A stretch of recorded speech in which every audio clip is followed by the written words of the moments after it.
Dale like y suscríbete a nuestro canal. Somos Radio AM530. Construimos comunidad. Buscamos la verdad siempre.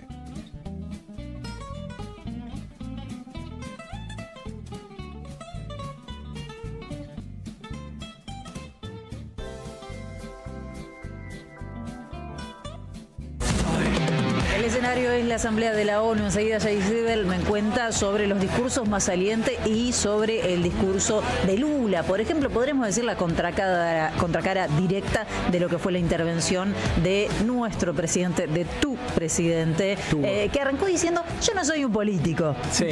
Pero, Flaco, sos presidente de la... Bueno, no, yo no soy un político, soy un economista que fue votado para presidente. Bueno, está bien, de todas maneras eso fue lo menos grave de todo lo que dijo. Vamos a saludar a Jorge Tayana. Le agradecemos muchísimo, ex ministro de Defensa, ex canciller argentino, director del Centro Internacional de Estudios Políticos de la UNSAM. ¿Cómo está, Jorge? Bien, muy bien. ¿Cómo lo vio al discurso? Lo vi, primero, bastante mediocre, ¿no? Sí. A pesar de todas las cosas que se decían y de lo disruptivo y qué sé yo, dijo algunas barbaridades de significación, pero fue un discurso que yo creo que para el grueso del mundo y de los que estaban allá pasó casi desapercibido, no tuvo ningún impacto. Es decir, después de él habló Bukele. Sí. Él cambió el orden con Bukele, ¿no? Él tenía que hablar después de Bukele, pero si hacía eso iba a tener que estar en el mismo salón posiblemente con el que hablaba después de él, que era el presidente Irán. Y como no quería estar, le pidió a Bukele cambiar lugar. Entonces habló él antes, después Bukele, y Bukele la verdad que fue bastante más aplaudido y bastante más exitoso que... Y en otro tono, digo, se lo notaba también, uno puede coincidir o no, me lo estoy hablando del contenido, se lo notaba un poco más seguro, Javier Milei. No, pero además decía, vengan a ver las cosas que he logrado. No decía nada de eso, es decir, estaba claro que no hay logros y que hay una serie de ensaladas confusas y difusas. Uno, primero, eso en general, no fue un discurso de impacto. Si vamos a decir, la Argentina impacta y conmueve la Asamblea, no. Punto uno. Punto dos, hizo un discurso bastante confuso en su redacción y en su estructura lógica, en donde básicamente se dedicó a celebrar las libertades y con que se concibió las Naciones Unidas, y habló básicamente de la herencia liberal de Estados Unidos, no habló de Tom Paine y todo eso, y después se dedicó a criticar las Naciones Unidas. Sí. Y se dedicó a criticar las Naciones Unidas todo el mundo sabe los déficits que tiene Naciones Unidas, pero al mismo tiempo todo el mundo sabe que es un organismo que está buscando algunos consensos mínimos para algunas cosas importantes. Y en esas cosas importantes, que es el cambio climático, la desigualdad, la igualdad de género, en fin, en todos esos temas, este hombre se expresó en contra. Sí. Y rompió con los acuerdos, ¿no? No vamos a estar en ese pacto del futuro, que es lo mismo que la agenda de desarrollo sustentable, que los objetivos 2025 que lo llevan para adelante, ¿no? 2030, 2045. O sea, se dedicó a criticar las Naciones Unidas, se dedicó a decir que Argentina no está en esa posición, que tiene una agenda de libertad que no se sabe qué es, porque no es nada. Claro. Y después dijo dos o tres cosas muy nítidas. Una, reafirmó lo que ya sabíamos y había dicho, que él sigue a Estados Unidos y a Israel. Sí. Mencionó a Israel y criticó que todos atacan a Israel en Naciones Unidas y que siempre votan en contra. Lo que es básicamente falso, porque Israel fue creada por una decisión de Naciones Unidas. Así que es la partición del 47. O sea, claro, que decir que las Naciones Unidas están en contra de Israel es como atacar a la madre que tuvo el hijo, porque eso es un resultado de la... Sí, la solución que encontró en ese momento en Naciones Unidas, ¿no? Exacto. Y la solución, no el resultado, perdón. Y segundo, las votaciones en contra tienen que ver con violaciones de resoluciones del Consejo de Seguridad y con violaciones de derechos humanos que ha cometido y comete el Estado de Israel, que ocupa territorios que no le corresponden, que hace colonización de los mismos, que somete a la población palestina a condiciones subhumanas, y que en el caso de Gaza está haciendo algo que ha sido definido y presentado en la Corte Penal Internacional y en la Corte Internacional de La Haya como un caso de genocidio, o sea que no es un tema menor, digamos, ¿no? Y todo eso, él lo ignora, todo eso. Ignora el tema de los territorios ocupados, y eso es un problema muy importante para la Argentina, porque la Argentina tiene en el tema de la integridad territorial un elemento muy fuerte, básicamente por Malvinas. Claro. Y no es casual que él no mencione la situación de los territorios palestinos ocupados y al mismo tiempo prácticamente no menciona el reclamo de Malvinas, porque lo mencionan los argentinos, sabemos bien por el Reino Unido que las Naciones Unidas son unificadas, etcétera, etcétera. En realidad lo que hay ahí en la resolución de las Naciones Unidas, un compromiso del Reino Unido y Argentina de sentarse a negociar. El que no se quiere sentar a negociar es el Reino Unido. Y las gestiones que puede hacer Naciones Unidas son pocas, o sea, él cambia el eje y al mismo tiempo que anuncia un acuerdo con el Reino Unido, que es para ponerle un vuelo en contra del interés argentino, porque el segundo vuelo a las islas desde hace años que se conversaba, etcétera, etcétera, un vuelo que tiene que partir de territorio continental argentino. Y este es uno que nos regalan una vez por mes pasando por Córdoba, pero básicamente es un vuelo San Pablo-Las Islas. Claro. O sea que es una concesión que Argentina hace en el mismo espíritu de Forador y Duncan al Reino Unido. Claro. Entonces, mientras hace la concesión al Reino Unido, le pega a Naciones Unidas por no resolver el problema de Malvinas. Es decir, una cosa bastante poco seria. Pero lo más grave de todo es cuando dice que Argentina abandona la neutralidad, y cuando dice que Argentina va a estar más o menos a la vanguardia de todas las luchas por la libertad, porque eso lo que está diciendo, en otras palabras, es nos vamos a comprar cualquier pleito que haya en donde Estados Unidos o Israel quiere que nos involucremos. Y eso es un error estratégico para la Argentina y para su política exterior. El diario La Nación dice que Argentina queda aislada del mundo. Sí, le estábamos repasando eso. El diario La Nación, que no es el diario más... y aparte recorre todo un arco, digamos, político, en donde parece que la conclusión es similar, ¿no? Están todos de acuerdo en claro, lo perjudicial de esta postura. Es que es muy perjudicial, porque además es contrario a lo que el gobierno mismo proclama. El gobierno proclama que culpa del populismo, el peronismo, el kirchnerismo, etcétera, etcétera, la Argentina está aislada del mundo.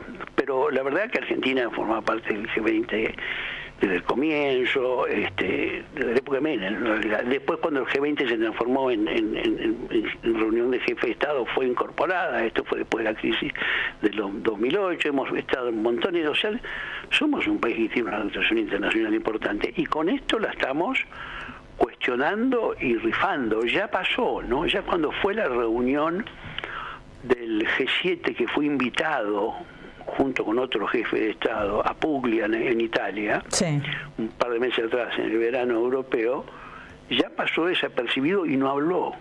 O sea, el tipo no sabe moverse en ese mundo y habla un lenguaje que nadie entiende. De hecho, el rechazo al Pacto del Futuro y el rechazo a la Agenda 3045 y todo eso, lo que hace es ponerlo junto a algunos de los países más retrógrados y conservadores del mundo, ¿no? Los que no aceptan el siglo XX, los que tienen pena de muerte a la homosexualidad, los que por supuesto no reconocen los derechos de las mujeres, los que niegan el cambio climático, es casi los terraplanistas, digamos, ¿no?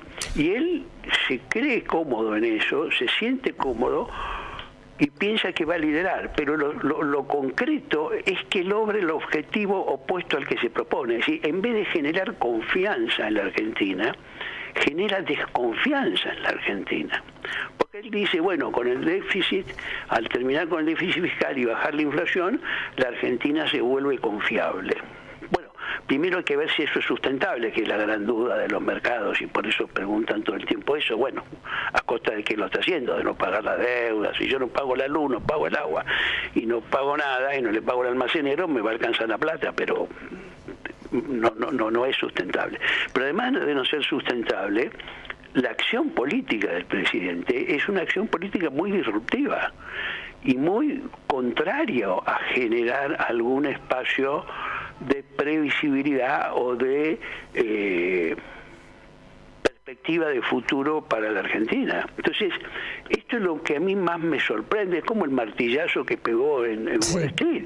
Eso lo hace un tipo que está desequilibrado. Sí, la verdad que lo hace. Es duro verlo con ese gesto, ¿no? Tan extasiado, tan exaltado. Por eso es tapa de Wall Street Journal. No es tapa de Wall Street Journal porque sea el segundo hombre en importancia del mundo. Es un fenómeno, claro, es un fenómeno por lo bizarro. Claro, como era, bueno, ustedes son más chicos, pero es como era Idi Amin, que también salía en la tapa de los diarios siempre, pero porque se ponía un blanco sentado y le ponía las patas arriba como que fuera un asientito, es decir, porque hacía ridiculeces. Claro. Y se prestaba a hacer la mofa del mundo. El Wall Street Journal lo saca esa foto para mostrar, miren este personaje. Es una locura, claro, es pintoresco para los diarios, para eso. Jorge, aquí está Jair Sibel, que se suma a esta charla. Jorge, ¿cómo estás? Te escuchaba con mucha atención y me pregunto cuál es la respuesta, cuál es la consecuencia de este discurso en términos económicos, por ejemplo, para los BRICS. Ayer escuchábamos a Lula con un discurso antagónico a lo que pregona Milei. También el gobierno chino está con grandes diferencias, sobre todo por las decisiones políticas y geopolíticas del gobierno. ¿Cómo impacta esto en un posible marco de alianzas estratégico para Argentina como el BRICS? Bueno, impacta muy mal, entre otras cosas porque Argentina con este gobierno renunció a incorporarse a los BRICS. Dijo, a mí no me interesa eso. La habían aceptado, tenía que empezar el 1 de enero y salieron a decir, no, eso a mí no me interesa, es un club de cuarta, no, yo no quiero. O sea, hubo un rechazo expreso de Argentina. Ya eso no caía bien. Pero además, con esto acentuamos el aislamiento argentino. No atacó a China directamente, que era una cosa que se decía que iba a hacer. O sea que necesita mucho que no le corten los víveres con el swap de los yuan, que se le mantengan por lo menos esa prórroga de un año para empezar a devolverlos. Y evidentemente está esperando algo, pero no se animó a tirarse, que era la promesa, ¿no? De los resúmenes que uno leía, decía se va a tirar contra China. No, arrugó, no se tiró contra China. Directamente el socialismo de las Naciones Unidas es extraordinario. El Consejo de Seguridad, de los 5 miembros permanentes, 3 son Estados Unidos, el Reino Unido y Francia. Así que veamos cómo avanza el socialismo y conduce al mundo a la ruina desde las Naciones Unidas. O sea, dice cosas que la gente sabe que no.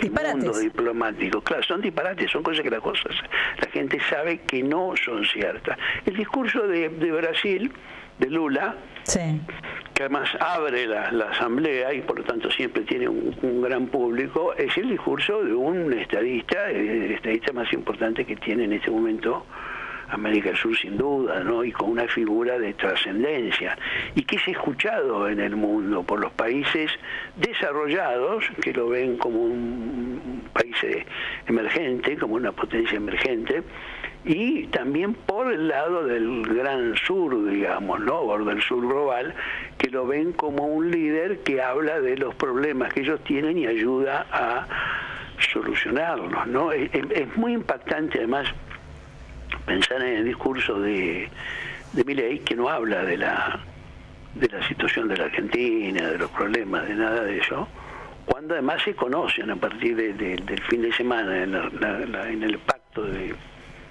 sobre el futuro los datos que dio Oxfam, ¿no? Eso de que 3.000 familias tienen hoy el 13% del PBI mundial, y hace 30 años tenían el 3% de ese PBI mundial. O sea, el nivel pasada, de concentración de la riqueza es brutal. La semana pasada tuvimos el informe de la ONU sobre las infancias en Argentina, que fue demoledor también, ¿no? Sí, con las consecuencias inmediatas de la política de Javier Milei. Sí, eso bueno, pero él puede pensar que eso no lo sabe, no lo ocultan, pero el informe de Oxfam sí se sabe y se conoce, claro, y se ve que hay un problema con la desigualdad en el mundo y que es un problema creciente y que está todo el mundo preocupado, los ricos están preocupados, los países desarrollados están preocupados, porque la avalancha de inmigrantes, de conflictos internos, de guerras semiabiertas, todo eso se multiplica y todo eso tiene una base económica indudable, y es que el progreso económico ha caído fuertemente, el crecimiento de las economías desarrolladas está muy bajo y por otra parte el nivel de desigualdad es monstruoso. Sí. Nunca ha habido tanta riqueza y nunca ha habido riqueza tan mal repartida. Claro, y esto tiene consecuencias para todos. Jorge, tenemos muy poquito tiempo, pero quiero hacerte una pregunta por ahí un poquito más de política interna, que es, ¿cómo ves lo que está sucediendo? Porque las últimas encuestas le están marcando que hay un punto de quiebre, aparentemente. Sí. Javier Milei no ha vetado todavía el presupuesto universitario. Están preocupados por lo que puede ser una nueva marcha multitudinaria. Es decir, bueno, más allá de hay que trabajar en esa marcha para que sea multitudinaria. Y se cree que él va a vetarla después de la marcha, ¿no? El 3. Si es que veta. No, pues si la veta antes va a ser todavía más importante. Lo que quieren hacer es por inflarla. eso es probable que espere a vetarla el 3. Porque va a dar el esfuerzo. Yo creo que lo va a hacer igual, porque él no piensa detenerse. Y él cree que está en fuerza para hacer esas cosas. Yo creo, pero lo creo ya hace bastante. Es decir, cuando a mí todo el mundo me decía, no, pero todo el mundo apoya y votó eso, yo decía, no, es verdad. La gente no votó eso, la gente votó la dolarización y que sacando la plata a la casta le iba a mejorar la vida y que iba a parar la inflación. Redujo la inflación a costa de una recesión monstruosa, no ha dolarizado un corno. Lo que va a pasar con el dólar es que se va a ir a las nubes mientras siga este retraso, por ahora no, pero después que termine el blanqueo sí, y mientras tanto la recesión, la pérdida de puestos de trabajo y la caída del salario y el aumento de los servicios es monstruoso y siguen contentísimos aumentándolos. Y además han convencido a buena parte del establishment de temas que no se habla. No se puede hablar de por qué tenemos que tener precios internacionales en la nafta. Sí. ¿Por qué tenemos que tener precios si nosotros tenemos nafta? ¿Por qué tenemos precios internacionales en el gas si resulta que somos una potencia gasífera del mundo? ¿Por qué tenemos que tener precios internacionales? Es un disparate. Sí. Esos son disparates, pero lo han convencido. Y además en la mayoría de los países no es así. ¿Ustedes creen que Estados Unidos paga el precio? No. ¿Usted cree que en Arabia Saudita pagan el precio? No. En ninguna parte se paga el precio de la nafta al precio que da el mercado. Eso es una tontería, pero nos han convencido y al mismo tiempo habían convencido a buena parte de la sociedad de dos cosas: de que el tipo le iba bárbaro, sí, y que todo lo que pasaba era culpa del gobierno anterior o del kirchnerismo, peronismo en general. Y la verdad que no es así, y no es así como lo ha visto la mayoría de la sociedad, incluso los nuestros. Yo he visto muchos en radio o en televisión que antes de criticar a Milei primero empiezan criticándose a nosotros, sí, porque como hicimos todo mal, los problemas, es cierto que había problemas, pero los problemas no están camino de solución. Este es el punto fundamental, están camino de su profundización, porque la política de Milei no es una política que tienda a solucionar los problemas de los argentinos, es una política que tiende a profundizar los problemas de los argentinos, sí, a tener mal calidad de trabajo, poco trabajo, bajos salarios, regalo del capital acumulado en la sociedad. Hoy se va a tratar el tema de aerolínea como si fuera un problema. Es decir, hay una serie de mitos que estos señores han impuesto a través de los mecanismos de vienen trabajando hace rato en eso. Que tiene hace rato, pero ahora está claro que han empezado a entrar y es evidente que el señor está deshilachándose. Y claro que se va a deshilachar. ¿Cómo no se va a deshilachar si el señor es un mal presidente, es muy mal presidente. Y es un presidente, muy mal presidente para el bienestar de los argentinos, después para lo que él quiere, la fuerza del cielo, o otras cosas.